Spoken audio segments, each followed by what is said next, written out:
You're tuned into 9 to 5 Work Rebels with your host, Ebony Gale. This podcast is sponsored by the PRCA's Race, Ethnicity and Equity Board. Visit prca.org.uk/REEB to find out more.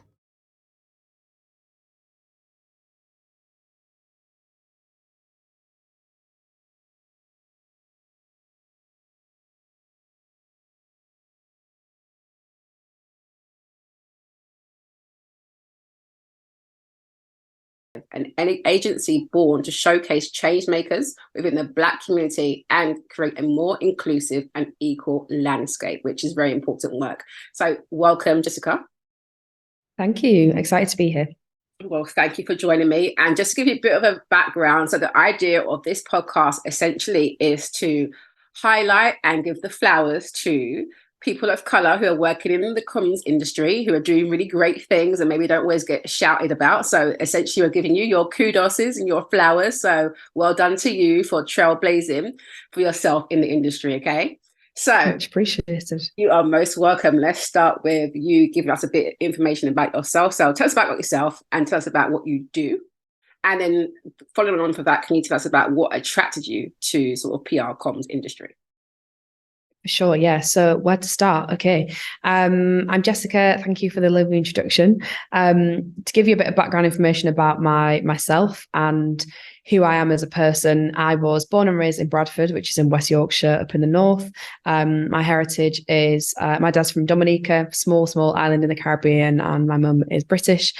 So yeah, as a family, we grew up in Bradford, and I then went on to study fashion communication at Northumbria University. So I've always had like a deep interest in media, entertainment. For a while, thought I wanted to be a journalist. And actually, by the time I went to uni, I was much more interested. I think my skill set really suited that comms element. It's a bit more varied. You can kind of dip your finger into a bit more in terms of types of work. And I like talking.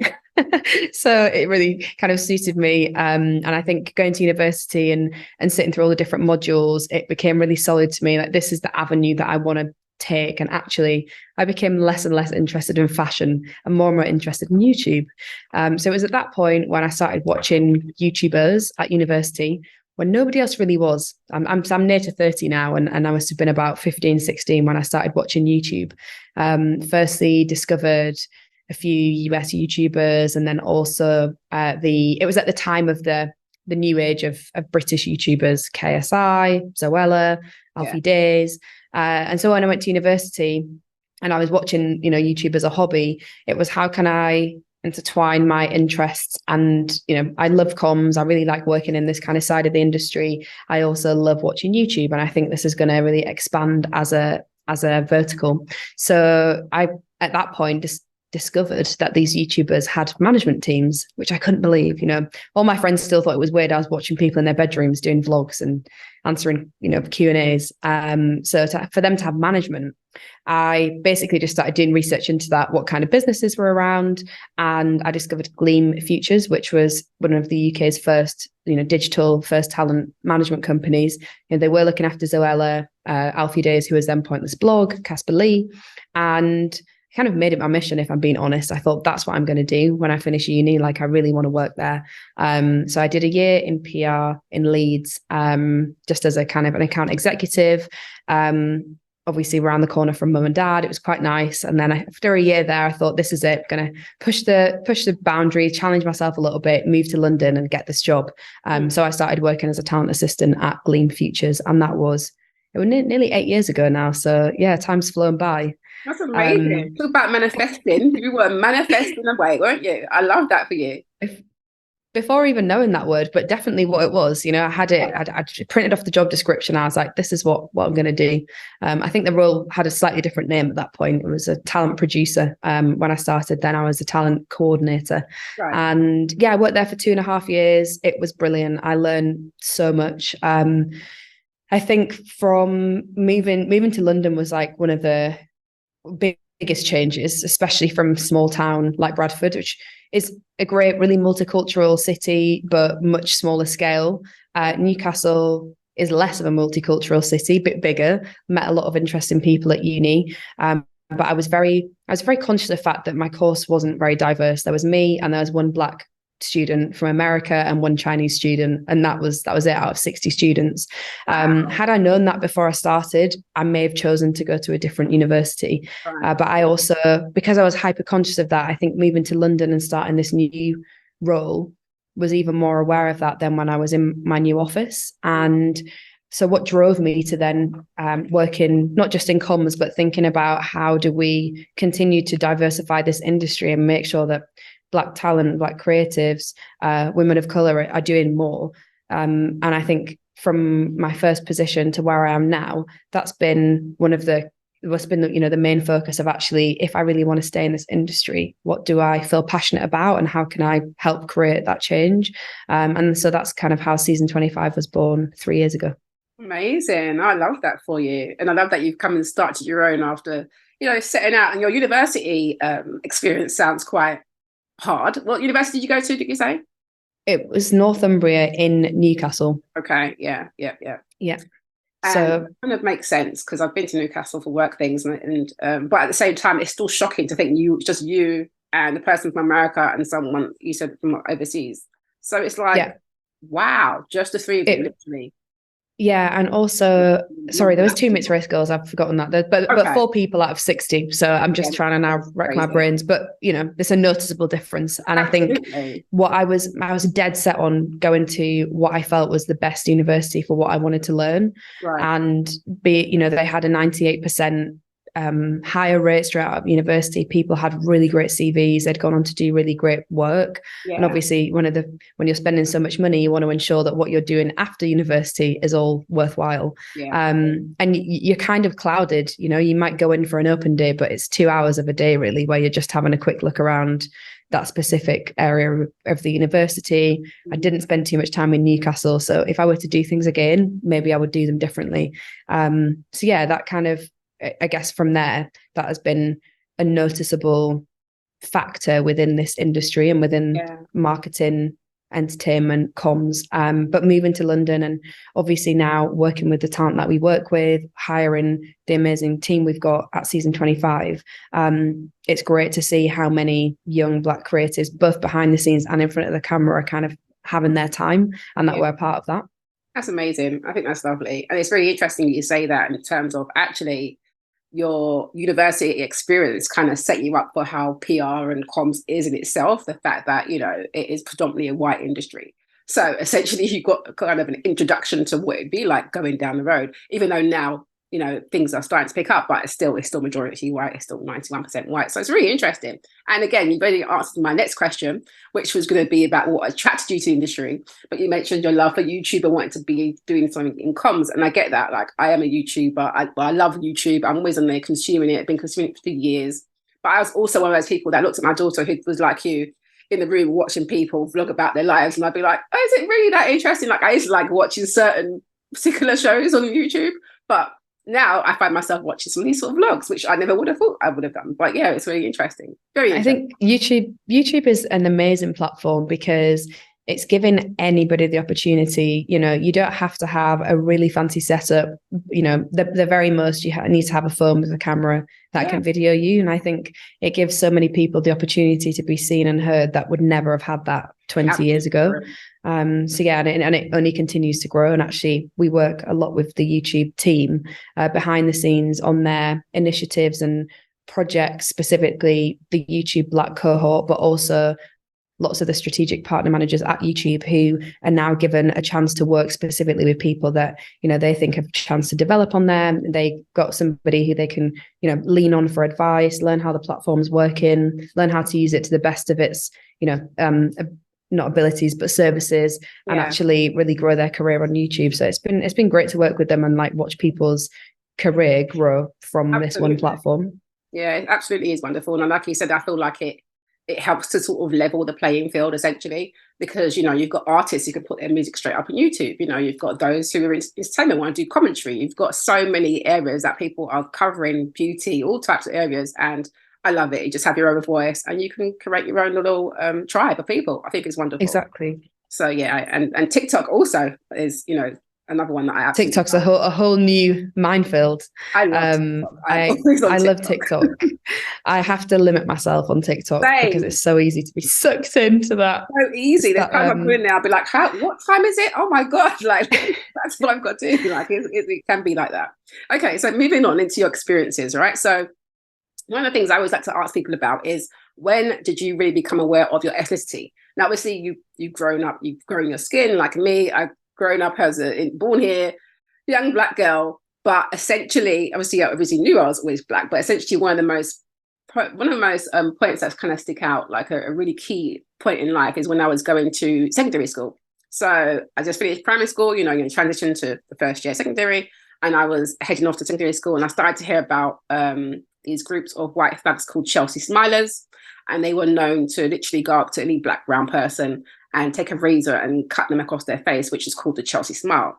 So, of course, as an 11-year-old going to secondary school, I was just like, wow. But that was really my moment of becoming very aware in that sense. Obviously, there's things that happened, there's things that happened overseas and things that I was kind of aware of.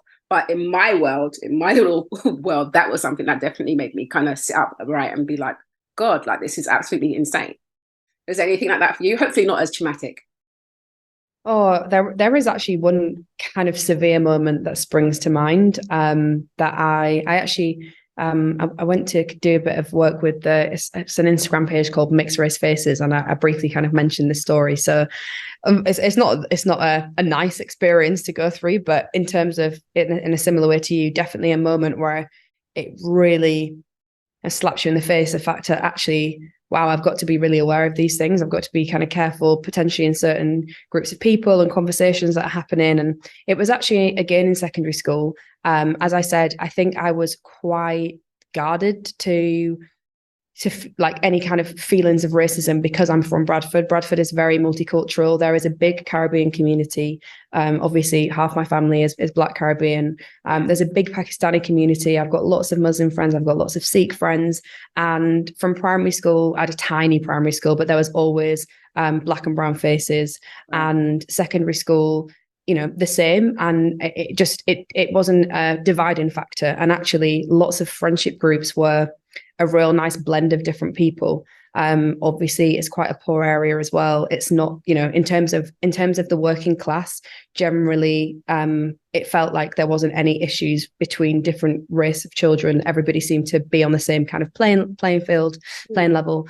And it was the one point in which I made friends with a new girl. She had come and moved from Norfolk, and I'd gone to her house for dinner, as you do, and you're 8, year 9. And it was the days of MSN. So we're on MSN to a friend. At this point, I think I had my hair up. It might have been curly. I can't distinctly remember, but we're on MSN. We're speaking to one of her friends, and her friend said, "Oh, could you ask the girl to leave the room for a second?" So obviously I'm intrigued. Why does she want me to leave the room? And she said, "I need to ask you a question." So they're typing away to each other. And at this point, I'm getting a bit of weird feeling in my stomach. And then the new friend from school turns around to me and said, "Are you Black?" It came from nowhere.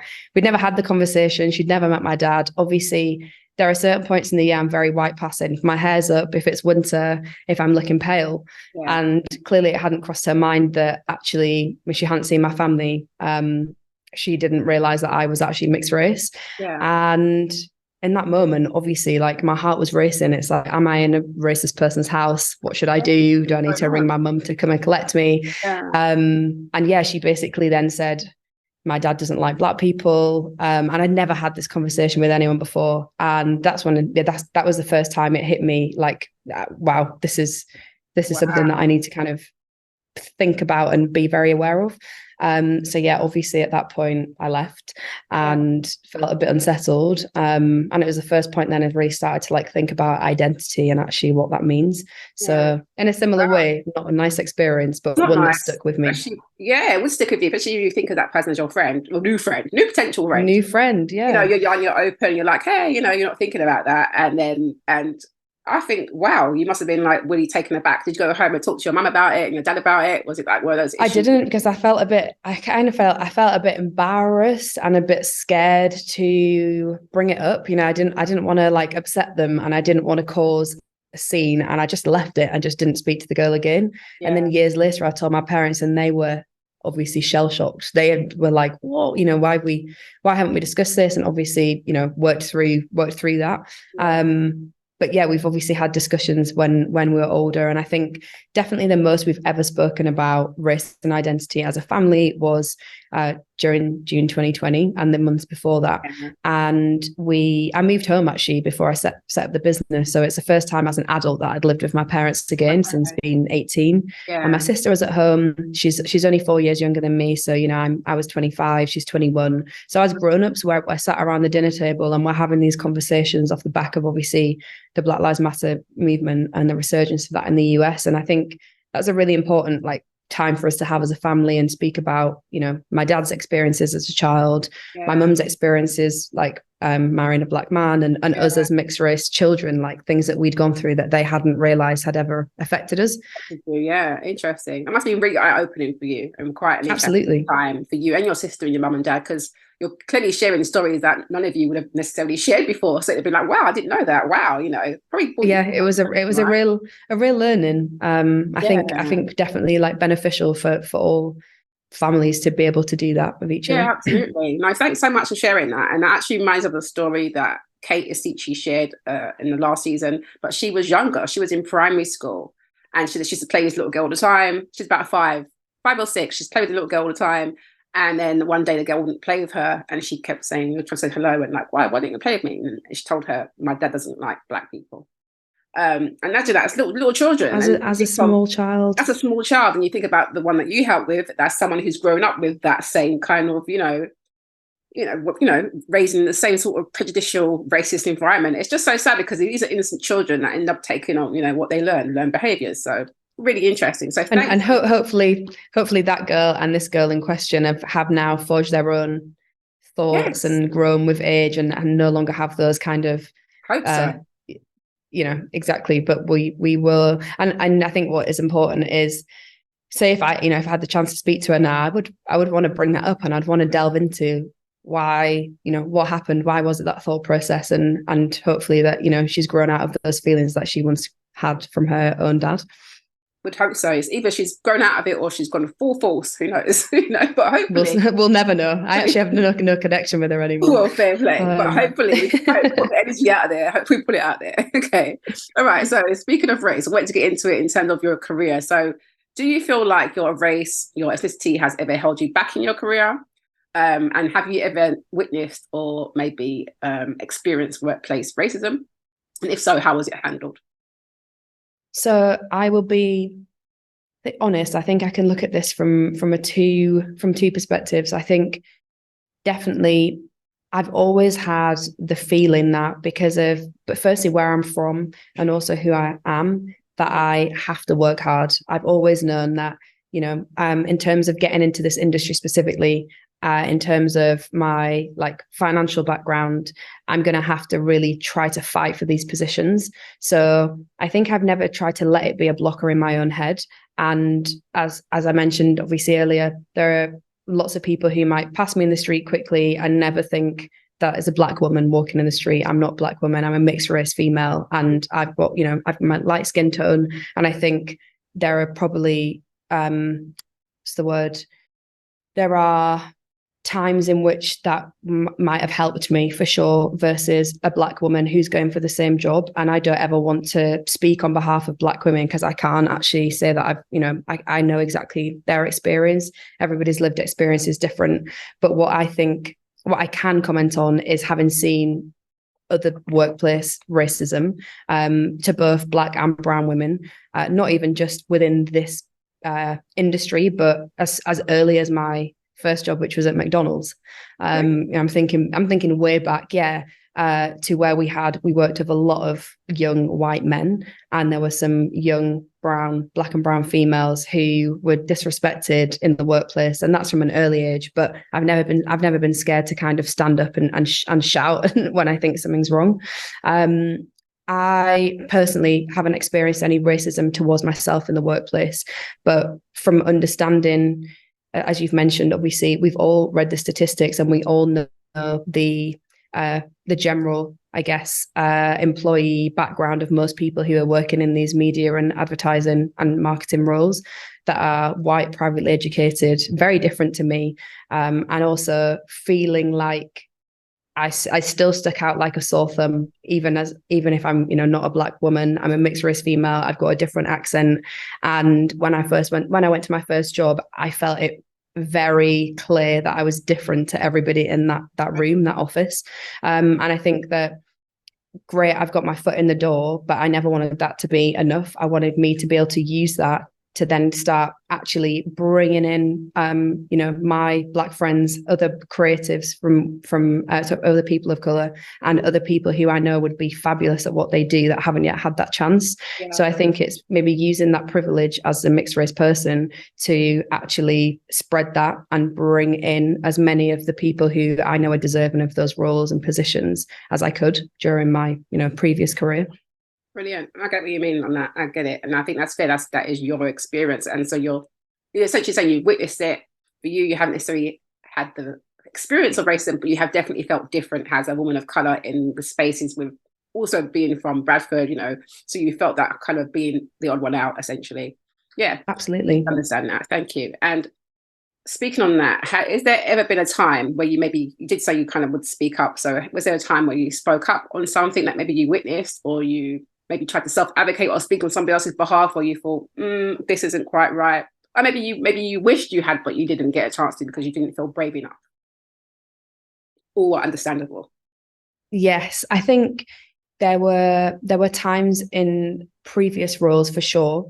In your first job as a 21-year-old who's just moved here, there are loads of times you probably want to speak up on behalf of someone, but being honest, you're feeling the pressure of being there, and actually any wrong move, this could all be over.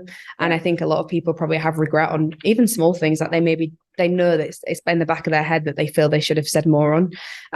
My second position, which was just before I set up season 25, I'll speak a little bit more on that because this was the kind of catalyst for setting up the business.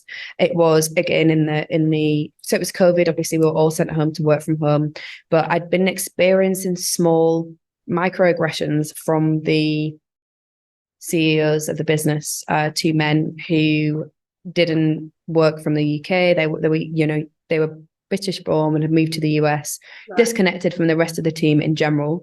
But when the death of George Floyd actually happened, their reaction to that was unacceptable. It was brushed under the carpet to a point where their US team, who I was speaking to, actively on our kind of internal messaging, felt that they had disregarded their feelings. To be honest, there was, in terms of percentage wise, there was maybe 1% of people of color in the workplace anyway. And when I brought my issues to light with my line manager, being that we as a business are looking after Black creators, we as a business have this tagline of like liberating voices. And what I feel is that they're shushing down anyone's kind of thoughts and feelings, and not open to having discussions in the workplace about how this is affecting the Black community and our Black creators. And I was vocal about that to the point of I left off the back of it. I just said, this is not good enough. And that was the turning moment in which then obviously set up season 25. And I think had that not happened, I wonder where I would be now. I don't know whether I might have gone on to a different company and maybe I have worked with them continuously and felt that cool, they're not really my kind of people. But had that situation not happened, would season 25 exist? Maybe not. So I don't want to say a blessing in disguise. That's not how I see it. But it was definitely a turning point in what that pushed me into kind of setting up the business. Yeah, definitely. And that's really interesting as well. And good for you on basically, taking a stand. And then look what it came to. It was definitely meant to be in that sense, because like you said, where would you be? You could be maybe for another company heading up something, but you've got your own thing. So I think that's amazing. So out of something that was really negative, you made something positive come out of it. So well done to you. And thank you for sharing that story. Exactly. Well. Thank you for sharing that story. And on to code switching. Now, I love to ask everyone this question because I feel like, the question is, do you feel like, we as, women or people of colour can really lead with our authentic voices in the workplace? Or do you think we'll be forever code switching? This is difficult. It depends who you speak to, and it depends which business you work for, and it depends what that company attitude / value is. And I think from if we're looking at this on a really wide perspective, as a woman of color, as a person of color, I would say that it feels that we will be forever code switching in a general term. Yes, I think that it's unfortunate because there is still a certain level of expectation that, you know, any specific job has to have a level of professionalism. I understand that, but obviously from us, there is language that we feel is acceptable, professional, and normal that a different person feels is not acceptable or professional or usual to use in the workplace. And I think that difference comes with who you're working with and what that business stands for, why it exists. Yeah. Obviously, we're an office of really, I would say, you know, young professionals, all from different backgrounds. We've got in the office upstairs, we've got someone with Jamaican heritage, we've got Nigerian heritage, there is everyone, but obviously we've all got Black culture within our blood. So code switching doesn't exist in our office because it doesn't need to. The clients that we work with don't expect us to have to switch our tone of voice and conversation because that's how they also speak to us. Yeah. And I think that's really nice to have. Obviously in big kind of corporations and these larger media agencies, it's an unfortunate truth that, yeah, I think forever, especially as a woman who might be rising up into ranks of seniority, that, yeah, code switching is probably something that will always exist. Yeah, I agree. I feel like that. You know, some people, I think it's great that in your space you're able to be authentic, and that's great for you and your team. And I think that's wonderful. But yeah, I feel like on the larger grand scale, I agree with you that essentially, you know, we'll be code switching because we need to. But also, I feel like some people actually prefer that because some people prefer to have their work version of themselves and their home version of themselves. Yeah, I was going to say, I think it's also personal preference because there are some people who actually maybe have a different version of themselves at work anyway. Lots of people are not their, I guess, 100% authentic self because they like to separate work and life.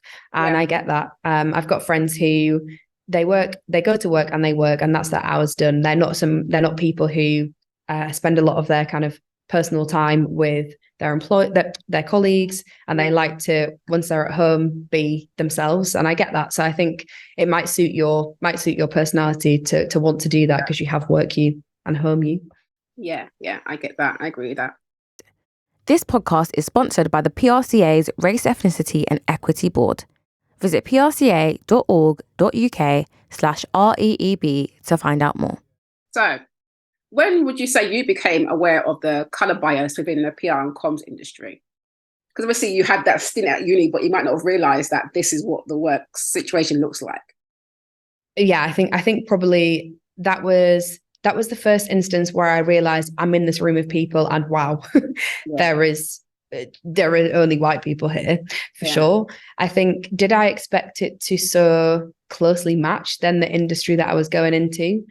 Probably not, to the point of actually, you know, experiencing my first couple of jobs within PR marketing.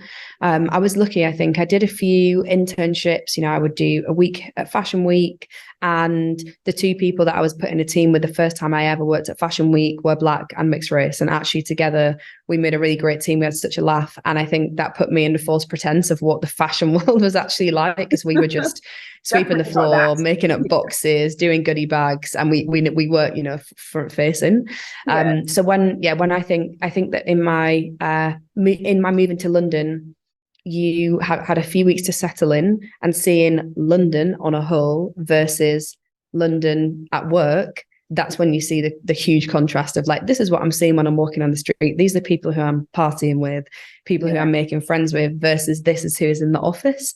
And obviously it's a very heavy for me personally, my roles, it's been a heavy female workforce. So we've had mostly female juniors and then white male senior. So, you know, CEO and COO and people beneath that. And I think definitely became obvious straight away that all the people in senior roles were white. And with that, then obviously your hiring process is completely skewed. There is already that kind of bias. And I think that was recognizable from, as I said, my kind of first like professional role within marketing. Oh, wow. Okay. Thank you. That's really interesting. Really interesting. And so what would you say your thoughts are on allyship? Like, what does it really mean to you? Is it what? So I've had people on here that are like, oh, I hate that term. I don't really like it. But, what's your thoughts on allyship, and can you share what you call a good example of allyship maybe? Yeah, I I don't hate the term allyship. I think there's so many communities that need or rely on other different communities to be looking out for them. And that's what it means. So as I've got lots of friends in the LGBTQ plus community, lots of friends within Black, South Asian, communities, I understand that we all need people looking out for us within those spaces. And I would say a good example of I'm just thinking of a good example of allyship. I've got probably a lot. Does this have to be in a work capacity or a friendship or personal? Well, work would be better because then people can learn from it. So work would be good. Okay, great. So I would say in a work capacity, that would be in my kind of direct team at the business that I ended up actually moving on from, is that my line manager in that role is straight white woman. She was a wonderful manager, and as my line manager obviously is also responsible for the talent that sit on my roster, but not directly their kind of manager. And actually when it came to me voicing my opinions and expressing all of my kind of unhappiness and concern with how the business itself had dealt with the Black Lives Matter movement and actually how they dealt with this trickling down to talent, there's no messaging, there appears to be no care and no support. She took that upon herself and said, actually, this should also have been my responsibility. It shouldn't sit with just the CEOs, and I should have picked up on this as a problem. And she took responsibility for that, and she created her own self-awareness, and she then actually made the decision to do some learning of our own, and then call all of the talent that were affected by this on the roster and say, look, I just want to say to you that I feel I've not handled this well, and I know I want to be better. I'm here. I should be here to support you. It's not just Jess's job. I work with her as a team, and I don't feel that I've actually supported you as I should have done. And she took that kind of without me having to say too much. I was complaining about the business in general, and that I guess started a process of self-learning for her. And she took that upon herself then to speak to the hires that be of the business and raise all those concerns on everyone's behalf, which I think was needed and necessary. Yeah, well, that's good. That's a good one. One of my favorite examples, I think, of allyship is what they say about you when you're not inside the room as well. Like what people say about you behind your back. Are they defending you, pushing you forward? So those things are really, really important. So again, thank you so much for sharing that as well. So wanting to get your thoughts on what kind of motivates you to keep going and what inspires you. Oh, that's a good question, especially when you've had a tough few weeks. I would say what motivates me to keep going is the joy that my actual job brings me. It's a cheesy one. I love managing talent. I love being part of their career journey. I love being involved in seeing a project end to end with people that I care about and who I want to have a successful future. Part of that is obviously building a team around me that can support those projects. So it's like such a joyful thing to see people that you know and believe in really excel in their job role and build relationships with our clients. And I think that for me is the one thing that really motivates me to keep going. It's like, look what we've achieved together. And for me, it's always been about us as a team, never the me and the I. I much prefer problem shared as a problem halved. And we work really nicely together as a team, and it's always been about actually, how can we better each other as a team together, and how can we provide even more for our clients? I think motivation comes from seeing how much we've grown, and what we continue to build. And what inspires me to keep going, I think I'm inspired every day by different people, from, people within this industry who have maybe been doing this for a longer time than I have, from other women who are breaking ceilings, from, people who are they're always passionate about what they do. And I think that's, for me, is inspirational. It's actually, you've been doing something for 5 years, for 10 years, and your passion has never faltered. You're still here, like, championing what you do. And I think that's really important in terms of, not just long-term success, but finding joy in what you do in a day-to-day basis at work. Yeah, absolutely. Thank you for sharing. And what would you say you found most challenging so far in your journey? We could be here for a long time. I would say there are so many benefits to building a business, for sure. There are lots of learnings with that. There are difficult periods of hiring. There is difficulty in time management. There are so many things to do in one day. And as the team grows, you become more dependent on those people. So hiring is such an important task. It's a time-consuming task, and it's an investment in the business. And I think really focusing on who is a great fit for a small business is even more important, because it's more noticeable if they don't then feel like quite the right fit. And I think for the most challenging part has been going through that kind of interview and hiring for the business for the right people, because realistically, this whole business is built around people and relationships. We manage people on such a close level, and we've got such close relationships with our clients that has to be like imperative. So yeah, I think the biggest challenge has been finding the right people for the team. But when we've got there, it's always the most rewarding part. Yeah, I can understand that. And when you've got a small team, I think it's really important, because you need someone who is actually a real doer and, happy to kind of muck in and everything, because that's it. So, and I've always worked in quite a lot of small teams, and but I like it because I feel like it's challenging. You get to know a lot more. In the bigger teams, I think it's really interesting, because I've gone from small teams to bigger teams, and the bigger teams, it's been like, really, I should do that role and that role. But it's like they're separate. Yeah. Like, oh, okay, this is interesting. What do you prefer? Do you prefer being in a small team at a startup, or do you prefer the bigger I prefer companies? The small team. I think it's usually more of a family vibe. Everyone kind of helps each other out. I quite like the small teams. I think large teams can be interesting, but I think usually what happens is a lot of red tape, a lot of things, a lot more of jumping through hoops. I remember being at one place and sign off for things was just a nightmare because it was so big. It just had to go through so many people. Going through all these layers of legal, and then this team, and then the next team. Whereas now you're in a small business, you can shout over the desk and be like, yes. It's a big difference, So yeah, those sort of things can for me, I prefer the kind of smaller, intimate kind of teams. I think it's kind of nice, and it kind of, you feel like you're a bit more, family and involved. I kind of like that bit. That's just me personally. So putting your employee hat back on, right? Because obviously you're an employer now, but having your employee hat back on, right? What would you want from an employer? Thinking back now, or you could even think about maybe as an employee, employer, now that you are an employer, you could think about, what kind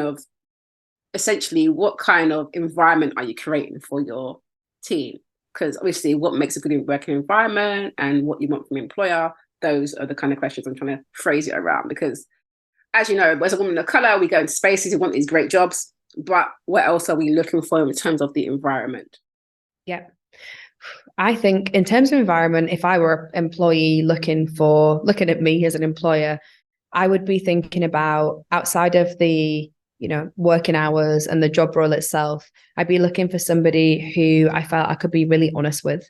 I'd be looking for someone who, in terms of my employer or manager, I could be open with and actually feel that I could come to with any concerns, any sticking points, and also just kind of looking at the last 3 years and how so many people's lives have changed, feel that I could have personal conversations with on a level where there's an understanding that although I'm an employee, I am a human being, and there's more to life than just this job. And I think as a business owner, definitely you're always in this position of like, work is life. And you've got to remember that for everyone else, of course, they're passionate about your business and you've hired them for a reason, but there's so many external factors that affect people on a day-to-day basis that you have to be aware of.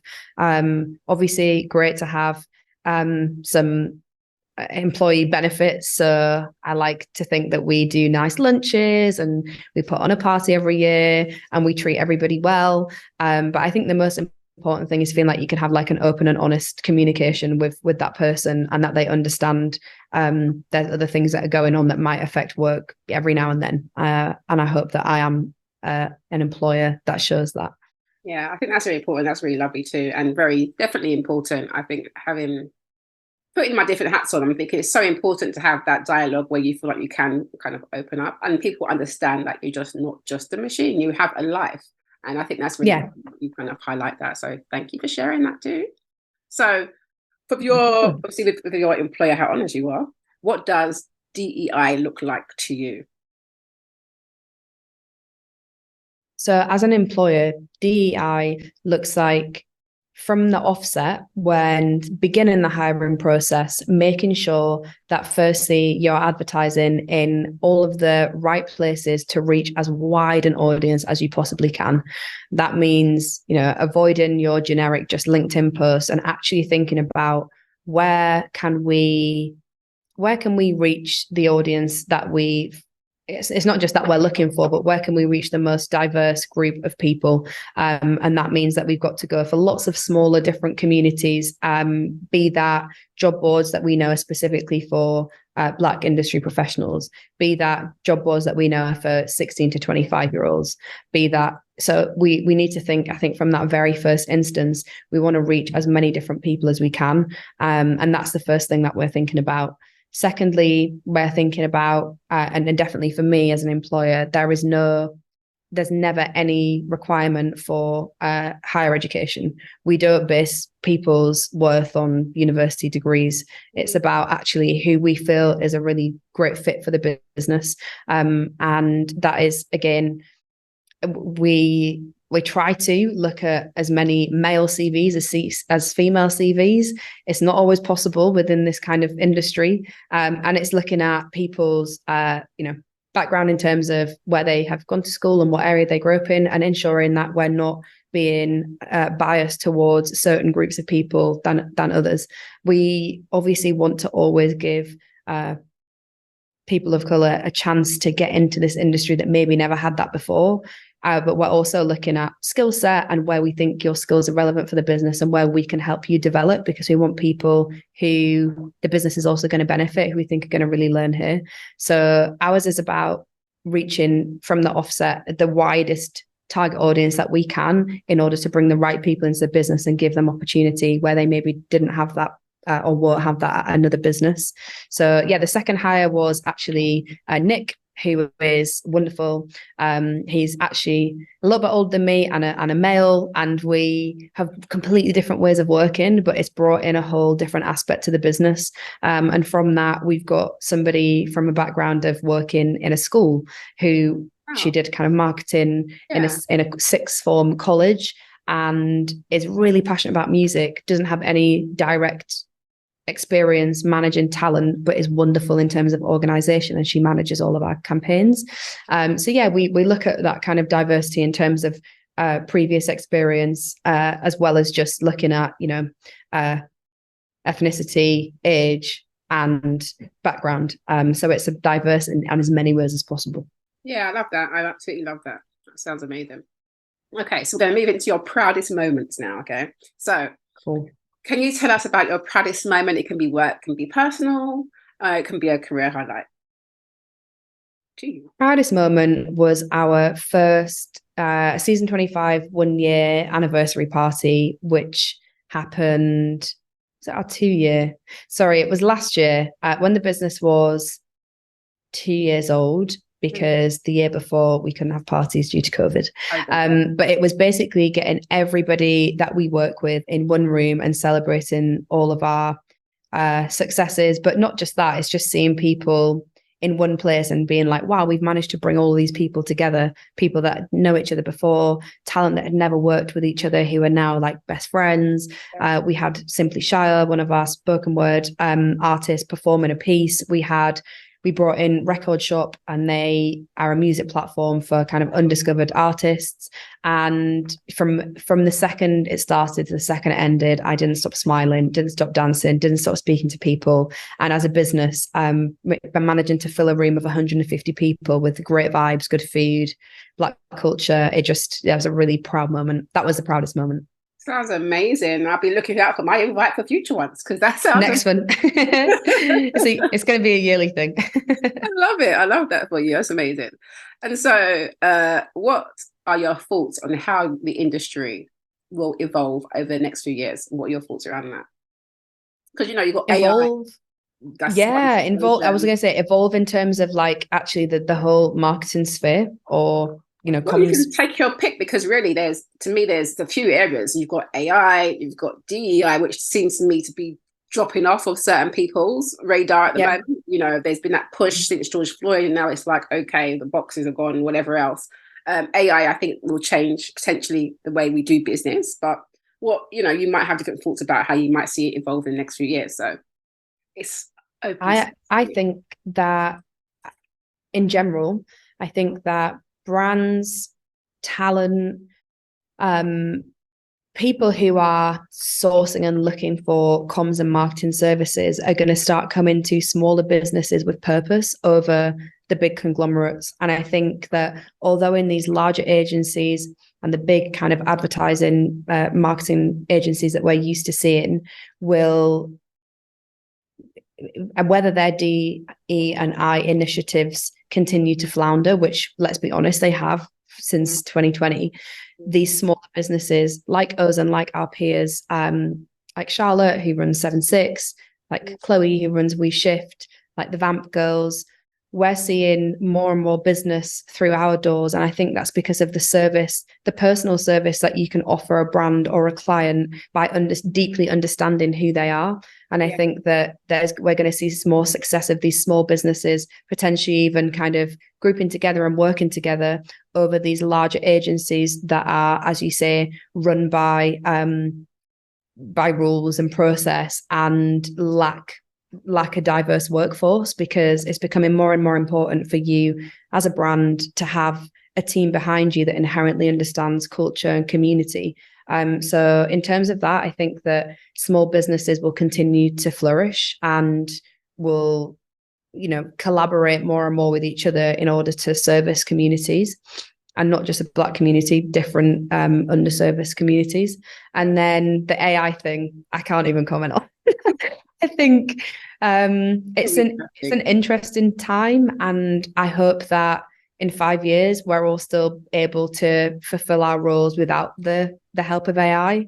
I, for one, think nobody can do it better than us in terms of comms and in terms of brand positioning, in terms of branding.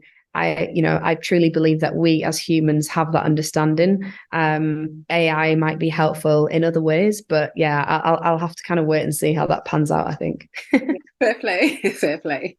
Okay, so what would you say are some key lessons? You can give me 3 if you like, key lessons that you have learned throughout your career. One would be, it's going to sound again a little bit cliche, but it would be trust your gut instinct.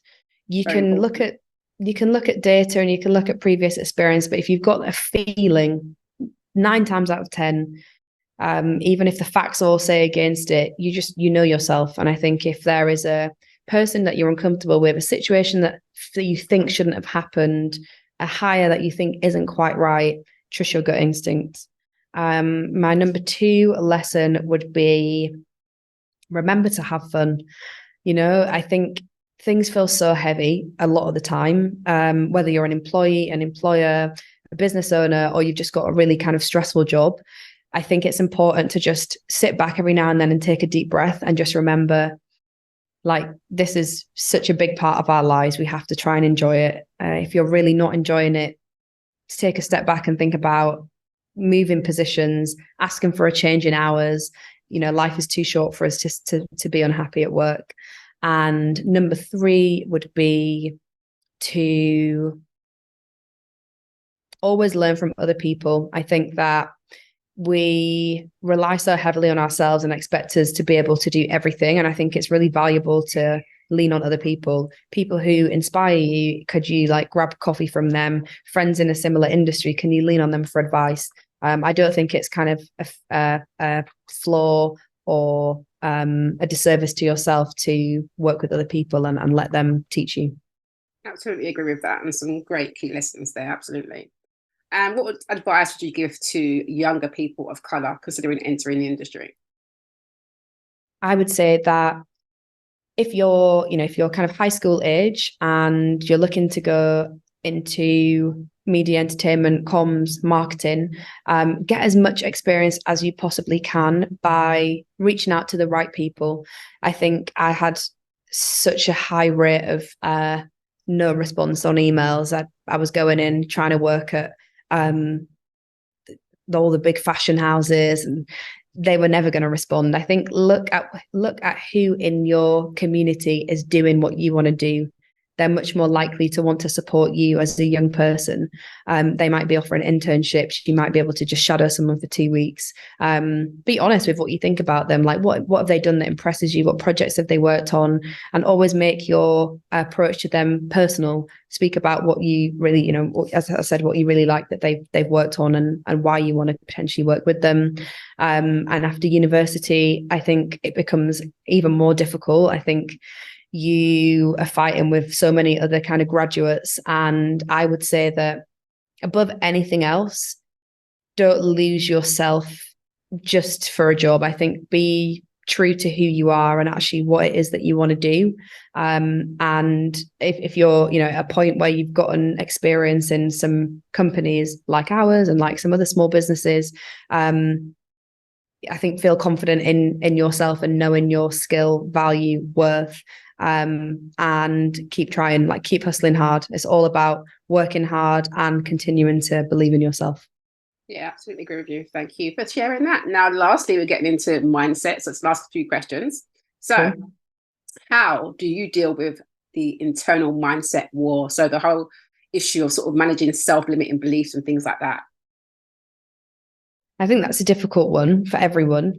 There are obviously it would be different for everyone depending on what works for you to pull you out of a funk. For me, it is, and I know myself really well. It is moving, it's being outside, and it is making sure that I have time to focus on just myself. Whether that is going for a run, going to a gym class, doing a bit of yoga, going for a swim. It might be half an hour, but that's how I override those limiting beliefs. It's when I have my conversations with myself in my head and just allow myself 30 minutes to just pep talk. And I think the other part of that is surrounding yourself with people who are not just your cheerleaders, but people who understand you and understand the business that you're working in, kind of like a mentor or a friend that is always going to be the person that speaks sense and logic to you, that can have a really level conversation with you and remind you of how you got here. You wouldn't be able to do that if these things weren't true. And I think that's really important to have those people. Definitely agree with you on that. Absolutely important. And then looking back over your journey, would you do it all over again? Absolutely. Yeah. I think, it's always nice, recapping on certain situations and speaking about how you got here, because it reminds you of how far you've come and what, even though some bits have been challenging and it's definitely a journey. I couldn't think of anything else that I would want to be doing right now. So of course there might be small things that I change. Maybe I would do a different course at uni, but in the long run, I would still want to be right here, right now. Brilliant. That's what we like to hear. Lovely. And then my last two questions. So this one always makes me laugh. So what's the best and the worst advice you've been given in your career? Best and worst advice. Whew, that's a difficult one.